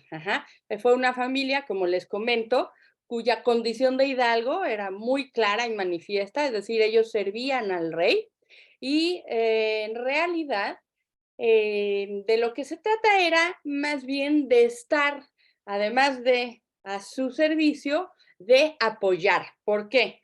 Porque en aquel entonces los padres Beltrán Llanes de Loyola y Marina Sánchez de Licona, que eran una familia acomodada, resulta ser que además eran descendientes de una parte que gobernaba este lugar en Guipúzcoa. Había dos bandos. El primero, los Loyola, al que pertenecía la familia de Íñigo, y por otro los Gamboa. Eran dos bandos completamente distintos, unos servían a la corona y otras no. Es decir, unos eran partidarios del rey que en ese momento estaba en el trono y otros eran partidarios de un príncipe, y quédense por favor con esta información, porque el rey era el padrastro de este príncipe que tenía su propio bando. Entonces, aquí lo veremos un poco más adelante, estaba Navarra pues no muy pacífica, ¿no? Y ahora también vamos a ver un mapa donde van a entender que Navarra está en un punto pues neurálgico entre Francia, pero la frontera, pero también al lado de Cataluña, que también era muy fuerte, compartió Francia y España durante mucho tiempo, se dividió en esos dos territorios, y un poco más a la izquierda ya estaba el Reino de Castilla. Entonces estaba como en medio de dos grandes fuerzas, y así le fue. Ahora vamos a ver. Y aquí abajo tenemos la heráldica de los Loyola, es decir, era una familia realmente bueno, si no pudiente, sí acomodada, y que además se dedicaba a todo el arte bélico, y se comenta que también tenían algunos asesinatos y venganzas por ahí en su haber, porque evidentemente a eso estaba la historia en ese momento, ¿no? A proteger el territorio, a perderlo y a recuperarlo. Ahora, ¿qué pasa ahí en el Reino de Navarra? Nos vamos a centrar en el Reino de Navarra. España evidentemente no es lo que se conoce como ahora, no es el territorio, ni en extensión, ni tampoco en división. Había distintos reinos y todos peleaban por conseguir más territorio. Estamos en Navarra y aquí tenemos a uno de los primeros reyes que les voy a presentar, que es Sancho Garcés III, se le llamaba el Mayor. Bueno, él es muy importante y les voy a decir por qué. Primero, porque dominó bastante territorio cristiano peninsular. O sea, si se fijan en esa parte donde está Pamplona, Nájera, Aragón, también llegó a Castilla y León y quiso quedarse con un poquito de Cataluña, en concreto con Barcelona, que era muy importante. Entonces, ¿qué pasa? Que Sancho Garcés sí barrió y dijo, yo me quedo con todo esto. Con lo cual, Navarra empezó a convertirse en un reino muy importante dada su extensión. Ahora, también a Sancho le debe, bueno, a Sancho Garcés, porque luego vino el otro y todo se descompuso, pero Sancho Garcés el tercero, el mayor, fue el que dijo, ¿y por qué no empezamos a hacer un camino de Santiago? Si ustedes saben o han hecho el camino de Santiago, hay distintas rutas y a él se le debe que el camino de Santiago venga desde Francia o desde la frontera con Francia y pase por el norte hasta Santiago de Compostela. Y también incorporó el románico y la cultura cluniense. No sé si sepan de qué se trata esto, es un tema aparte, pero también súper importante. Y es como una especie de reforma de los benedictinos. Entonces, un rey que, hombre, para la época vivió bastantito y le dio tiempo a hacer muchas cosas. Pero luego vino Sancho VII el Fuerte, ¿y qué pasó? Pierden territorios, sobre todo porque el monarca castellano que estaba a la izquierda de Navarra se los apropia y dijo, no, vengan para acá, lo que me quitó el anterior, y este Sancho empieza a irse bajo el ala del territorio francés, porque era lo que le quedaba. Si no se podía ir a la izquierda, se iba a la derecha donde estaba Francia para proteger lo que tenía, para que no se le quitara más, y porque Francia era bastante importante y por supuesto tenía mucho poderío en cuanto a pues, cuestiones bélicas, ¿no? Entonces, ¿qué pasa? Que pues ya se van más para la órbita francesa, muere Sancho VII y ahí se acaba la plena dinastía de Navarra, es decir, se acaba aquella dinastía lineal en donde los reyes de Navarra pertenecían y, digamos, hacían todo por su reinado, ¿sí? ¿Qué sucede? Pues ya están más del lado de Francia, se busca ahí, Navarra busca ese aliado que garantice que ya el reino de Castilla no lo toque, porque venían después los reyes católicos, todavía no, aquí nos vamos muy rápido, pero estamos hablando de siglos, ¿no?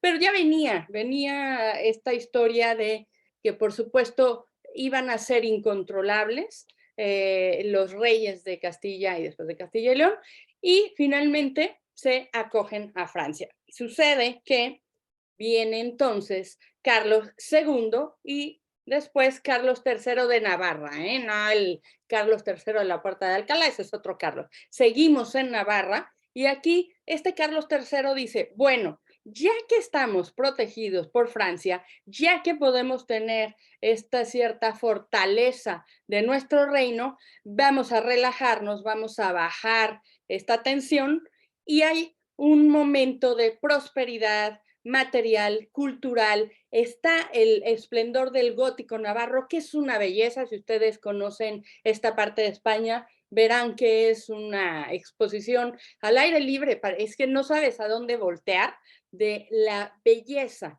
del gótico navarro, Y aquí les pongo esta imagen que es el Palacio Real de Olite, fíjense, de día y de noche, y debajo está la tumba o el mausoleo de este Carlos III de Navarra. Está en la Catedral de Pamplona y bueno, es que se le reconoce como un rey que no solamente defendió cuando ya las cosas parecían perdidas, sino que también reconstruyó y también se dedicó a reforzar ese reino de Navarra, porque si ustedes ven estos mapas, se fijarán, aquí tenemos Carcassonne y Toulouse, ya estamos en Francia aquí, y Pamplona está aquí, es decir, fíjense qué cerca, ¿verdad?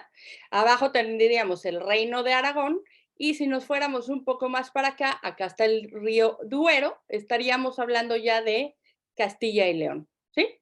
Entonces tenemos aquí, ¿no? Una vez más, cómo estaban divididos los reinos y cómo podían prácticamente pasar de uno a otro, pisarse y apropiarse, ¿no? Ahora, ¿qué pasa? Bueno, muere este Carlos III de Navarra, que se le conoce como el Noble, por muchas razones, como las que les acabo de contar, y ahora sí vamos a irnos a lo que les platicaba hace un momento. Juan II estaba casado con Blanca, pero Blanca era la mera mera, Blanca era la reina, Blanca tenía, digamos, el reinado que Juan recibe por el casamiento y está Carlos, el príncipe de Viana, ese hijastro del que les hablé. Ajá. Entonces hay dos bandos dentro del trono de Navarra, Juan o Carlos. ¿A quién le vas? Juan era el rey, pero Carlos, que era el príncipe, tenía muchísimo poder y quería destronar a Juan. En este relajo se ven envueltos todos los de la familia de San Ignacio de Loyola o de Íñigo. Ajá. Bien, esta situación no es de un día para otro, ni tampoco dura poco tiempo. Se mantiene a lo largo de medio siglo y finalmente Fernando el Católico, que está esperando ahí a la izquierda en Castilla y León, se aprovecha y le dice a los beaumonteses: yo te apoyo, no te preocupes. Los beaumonteses creen que sí, es decir, Carlos cree que sí, y al final lo que hace Fernando es que cuando, digamos, cede este chico, se apropia de Navarra. Ajá. Eso es a grandes rasgos lo que pasa cuando nace Íñigo o el próximo santo San Ignacio y al final Navarra nunca vuelve a ser lo que fue. Los reyes en ese entonces, Blanca y, bueno, los herederos de estos reyes que estaban entonces, de Juan y Blanca, se van a Francia finalmente, y hay un dato que a quien le gusta la historia le va a interesar. Ellos se van, los descendientes de estos reyes que arman toda la gresca, se van, nunca vuelven a España, pero en Francia fundan la Casa Borbón, una casa que reina en Francia hasta la Revolución, con sus ramificaciones, pero que en España ha reinado desde 1700. La monarquía española es la borbónica y nace de aquí, de unos reyes de Navarra que echaron un poco de maña y que forma parte de la época de San Ignacio de Loyola, desde ahí. Son esos puntos de la historia que se conectan, ¿verdad? Bien, entonces la familia Loyola, se dan cuenta, está relacionada íntimamente con la familia real y es por eso que es una familia de hidalgos. Ajá. Todo pasa como en todos los otros reinos de España y desde 1982 ya es oficial el gobierno de Navarra, es decir, ya la división política de España ya tiene a Navarra como sus otras comunidades, como una parte del territorio que pertenece a España y que forma parte de una de sus comunidades. Ahora bien, todo eso pasaba. La verdad es que fueron momentos históricos muy interesantes porque era, como les decía, ese sube y baja de poder entre los reinos en España, que no era España en realidad, y también con Francia a un lado. Y ahí estaba Íñigo, que después se convirtió en Ignacio. ¿Y por qué se convierte en Ignacio? Porque él dice que es un nombre que puede llegar a más gente, porque por supuesto Íñigo vasco es algo mucho más local. Yo les había comentado que siendo oficial del ejército, llegó a ser oficial el 20 de mayo de 1521 en la batalla de Pamplona contra Francia, una bala de cañón rompe la pierna de este soldado, este Íñigo, y entonces él se queda un año en cama. ¿Y qué pasa? Bueno, pues lo vemos ahí, tiene para largo la recuperación y él dice, denme libros de caballería.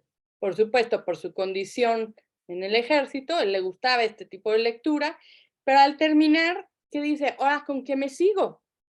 Bueno, pues se va con la vida de Cristo y las biografías de santos, es decir, con esa literatura pía que eran temas recurrentes en la época, por supuesto, y que él encontró fascinantes. Él no había tenido ese acercamiento a este tipo de literatura hasta que por esa lesión queda en cama y tiene que apaciguarse y ponerse a leer. Después de un año, que ya se recupera, ya lo dan de alta y le dicen, ya te puedes ir, marzo de 1522, se va hasta el santuario de Nuestra Señora de Montserrat.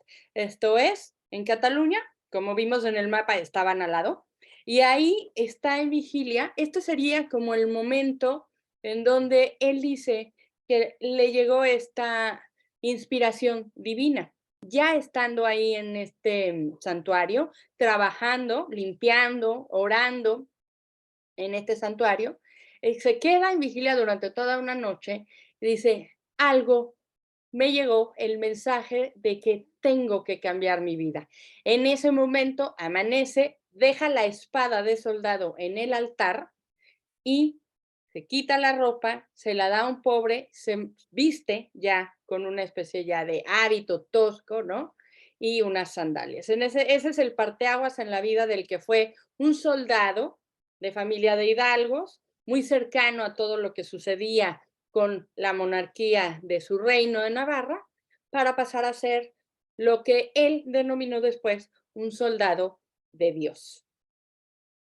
Bien, en esa conversión decide viajar un poco más hasta un pueblo muy bonito, por cierto, se llama Manresa, que está en la provincia de Barcelona, y se mete a una cueva, y en esa cueva es donde él empieza a escribir. Todo lo que escribe se convierte después en lo que conocemos como los ejercicios espirituales. Fue algo que tuvo pues bastante recorrido, no fue algo de un día para otro. Sin embargo, fue justamente ahí. Empezó con notas, empezó con algunas cuestiones más informales y ya veremos después dónde lo retoma. Los ejercicios espirituales, ¿qué es exactamente para quien no lo sepa? Pues es una compilación sobre meditaciones, oraciones y otras prácticas contemplativas.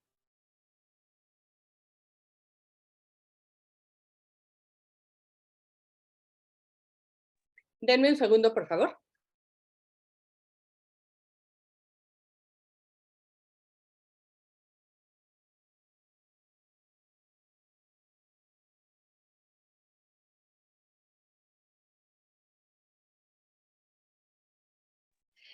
Bien. Al final, con apartarse de la vida mundana, irse a la cueva y demás, ahí sí que dijo, bueno, ya siento el llamado al sacerdocio, ¿qué voy a hacer? Él volvió a la escuela porque recordemos, él era un soldado, así es que necesitó volver a estudiar, sobre todo gramática latina. Todos sus compañeros, él escribe que todos eran unos niños y unos jovencitos, pero él tenía 33 años, porque estamos hablando del año 1524. Era ya un venerable anciano en las aulas de la escuela.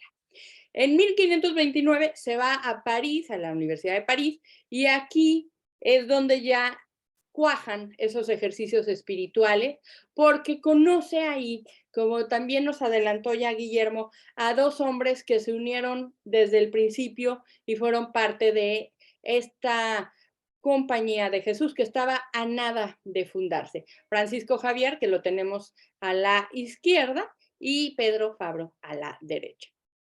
En 1534 se ordenan tanto Ignacio como Francisco Javier, Pedro Fabro y otros más, o sea, eran 7, y pronuncian los votos de pobreza, castidad y obediencia. Es entonces cuando se forma la Compañía de Jesús. Bien, aquí ya tenemos al padre Ignacio y vamos a ver uno de los datos más significativos de su biografía.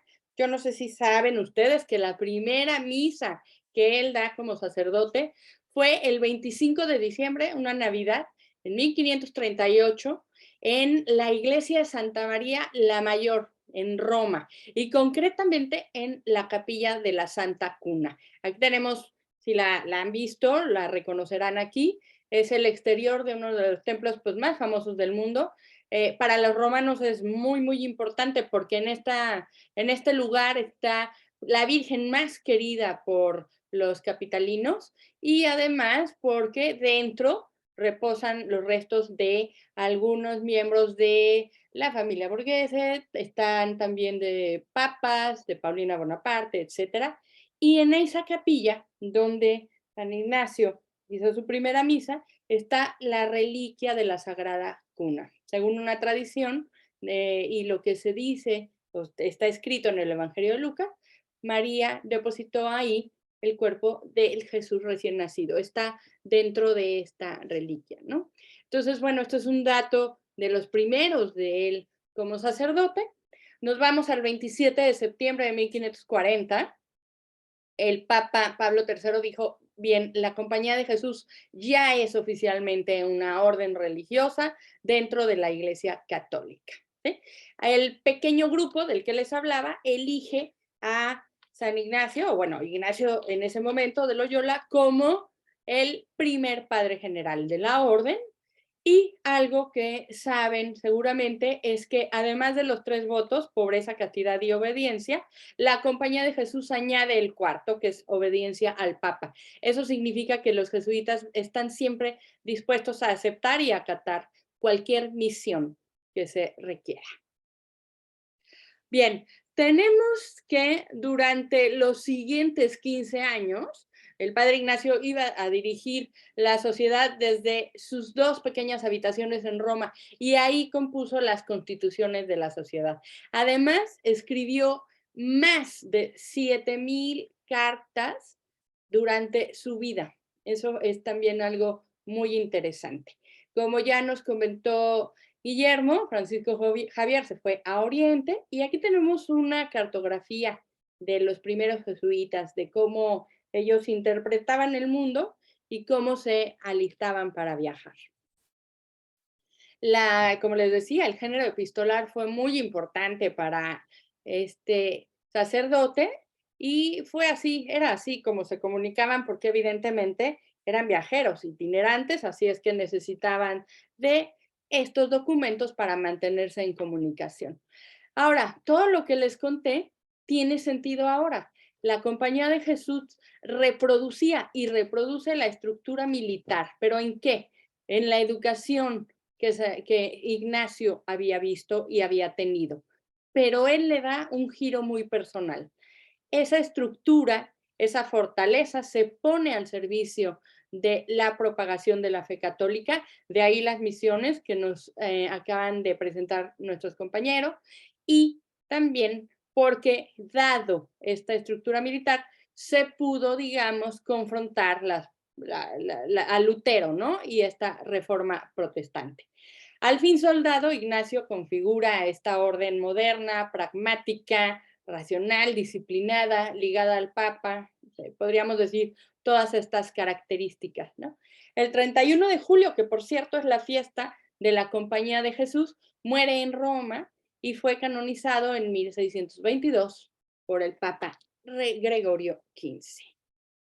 Y bueno, ya nada más les quiero decir que lo que dejó la estela o el legado, además de, por supuesto, la Compañía de Jesús, pues es esto que es, por supuesto, muy, muy interesante en muchos aspectos, no solo el histórico, el arquitectónico, es decir, es un sitio que vale la pena conocer. Sí, es impresionante.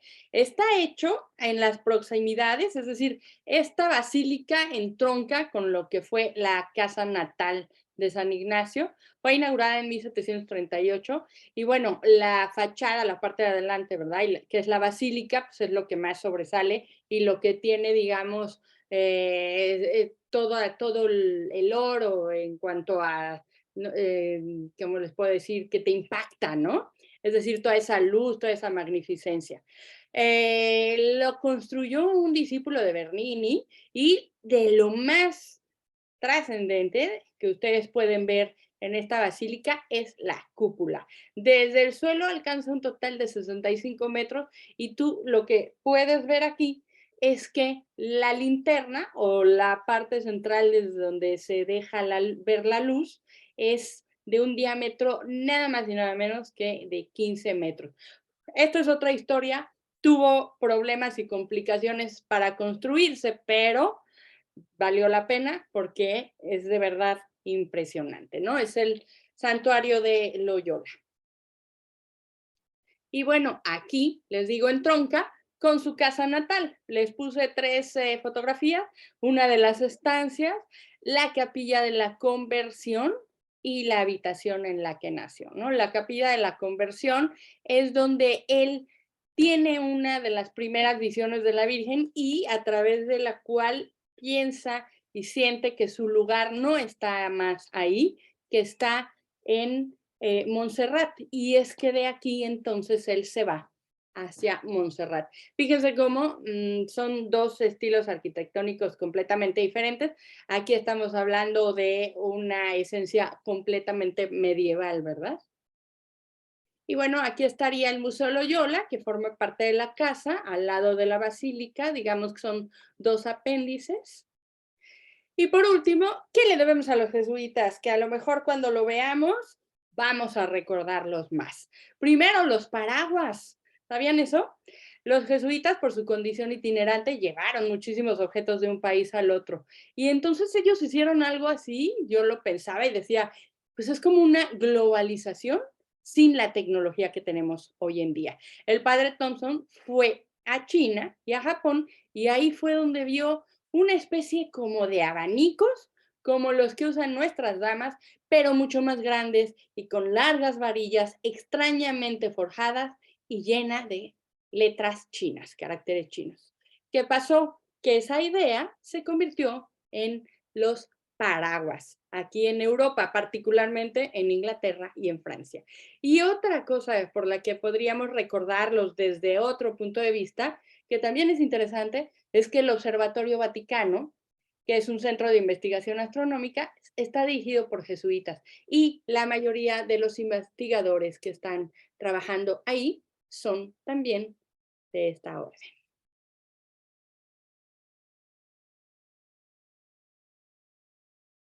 Y eso sería todo.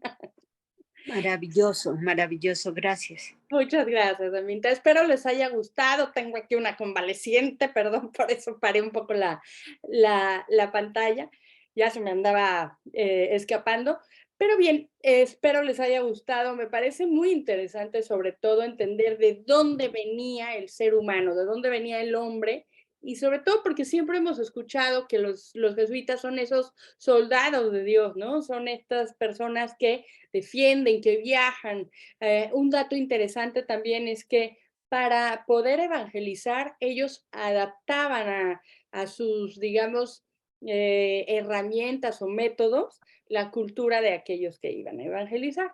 Por supuesto, era en algunas ocasiones una empresa imposible, en otras fue más acertada, pero habla también del carácter abierto y de esta mentalidad, ¿no?